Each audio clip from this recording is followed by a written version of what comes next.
اهلا بيكم. فيديو النهارده ده بدون مقدمات طويله، هو تقريبا اسرع حاجه واحلى حاجه تحبوا تاكلوها لو عايزين تاكلوا حاجه حلوه الايام دي ومكسلين فعلا تعملوا، لان التحضير بتاعه ما بياخدش اي وقت خالص. كمان نقدر ناكله على طول، مش هنحتاج نحتفظ بيه في تلاجة او ندخله فرن او اي حاجه من الحاجات دي. هنعمل النهارده حاله كده صحي بالتفاح وبالشوفان وبالزبادي مع بعض، يعني كمان قيم غذائيه عاليه جدا لو حابين تاكلوا منه الاطفال. يلا بينا نشوف الطريقه مع بعض. اول خطوه معانا في الفيديو هنحمص الشوفان. انا هنا استخدمت الشوفان سريع التحضير، لكن كامل الحبه ينفع برضو عادي، مفيش مشكله، هو ده بس اللي كان متوفر عندي وقتها. استخدمت كوبايه كبيره من الشوفان، اضيفها كده في الطاسه واحمصها. هفضل اقلب فيه لحد ما الشوفان يتحمص معايا وريحته تظهر كده. وعلى فكره دي طريقه كويسه جدا، لو انتوا ما بتحبوش اصلا طعم الشوفان تقدروا تحمصوا كميه وتحتفظوا بيها وتضيفوه مثلا على الزبادي او على الحليب. طعمه هيفرق معاكم جدا، وهتلاحظوا تغير كبير، يعني مش هتلاقوا طعم الشوفان اللي انتوا بتتضايقوا منه. ولحد الشوفان ما يجهز معايا ويتحمص هنجهز التفاح. ميزه الاكله دي ان كل حاجه كده بتتعمل جنب بعض، فالموضوع ما بياخدش وقت او ما بتحسوش انكم واقفين مستنيين حاجه. انا هنا جبت 3 تفاحات وقشرتهم. لو مش حابين تقشروهم مفيش مشكله، لكن عموما بفضل تقشيرها، خصوصا لو في اطفال هتاكل منها او كده، بيكون الحاله كله على بعضه ناعم كده وطعمه حلو وما بيضايقش وانتوا بتاكلوا. فانا قشرت التفاح، هنا هقشر 3 تفاحات وهقطعهم قطع صغيره جدا عشان نبتدي نسويهم. وانتوا بتقطعوا التفاح ممكن تقطعوه بالحجم اللي تفضلوه، ممكن تقطعوه شرايح مثلا او ممكن تقطعوه قطع اكبر شويه، لكن عموما انا بفضل انها تكون كلها قطع صغيره كده، بحيث لما تيجوا تاكلوا منها فالمعلقه تشيل كل حاجه مع بعض، وما يكونش التفاح حجمه كبير قوي ويضايقنا. التفاح اللي احنا بنعمله ده لما بيستوي بيكون حجمه اقل شويه، يعني انتوا ممكن تزودوا الكميه دي لو حابين.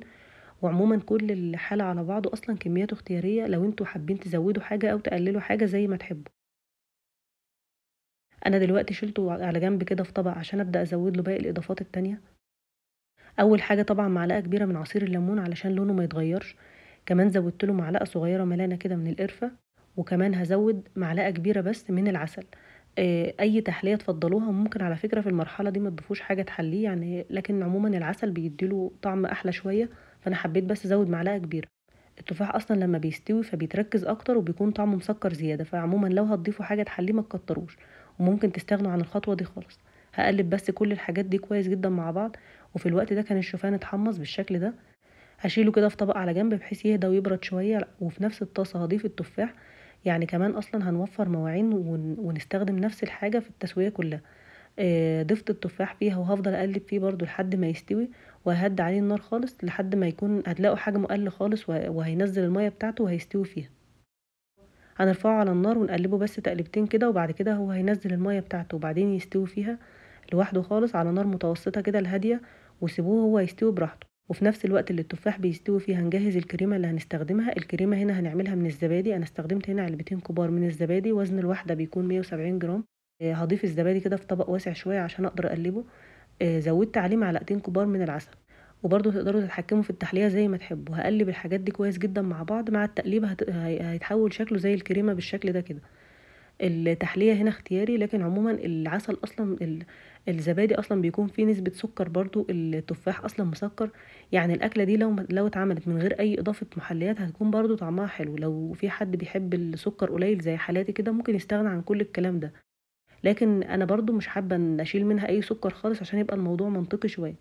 وكده كمان التفاح استوى وجهز، انا بس هسيبه يهدى شوية كده على جنب. وبعدين بقى هبدأ ارص طبقات كده في قوالب التقديم. كمان ممكن تقدمه في طبق كبير على بعضه، يعني مش لازم قوالب صغيرة زي ما تحبوا، ممكن كمان حاجات اصغر من كده لو معاكم اطفال صغيرة مثلا. عملت الاول طبقة من التفاح، بعد كده طبقة من الشوفان. كل طبقة تقريبا حوالي معلقة لمعلقتين كبار بالكتير قوي. وبعدين هضيف عليهم طبقة الزبادي. هكرر بقى الطبقات دي بنفس الشكل لحد ما نخلص كل الكمية اللي معانا. الكميات اللي انا ذكرتها في الفيديو دي عملت معايا الاربع قوالب اللي انتوا شايفينهم في الفيديو دول. الترتيب مش حاجة مهمة قوي، ولا مش لازم تعملوا بنفس الترتيب ولا نفس الكميات. اكيد في حد مثلا بيحب حاجة اكتر من حاجة ممكن يقلل او يزود فيها حسب الرغبة، لحد ما نخلص من كل الكمية اللي معانا.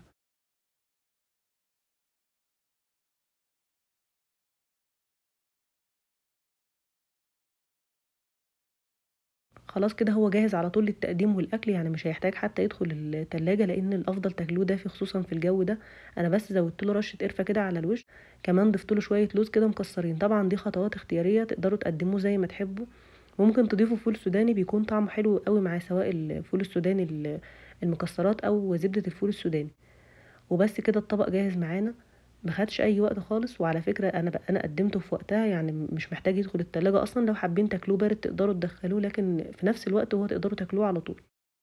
أتمنى تكونوا استفدتوا من الفيديو ده ويكون عجبكم، ولو عجبكم ما تنسوش تعملوا له لايك وتشتركوا في القناة، وإن شاء الله باشوفكم في حلقة جديدة.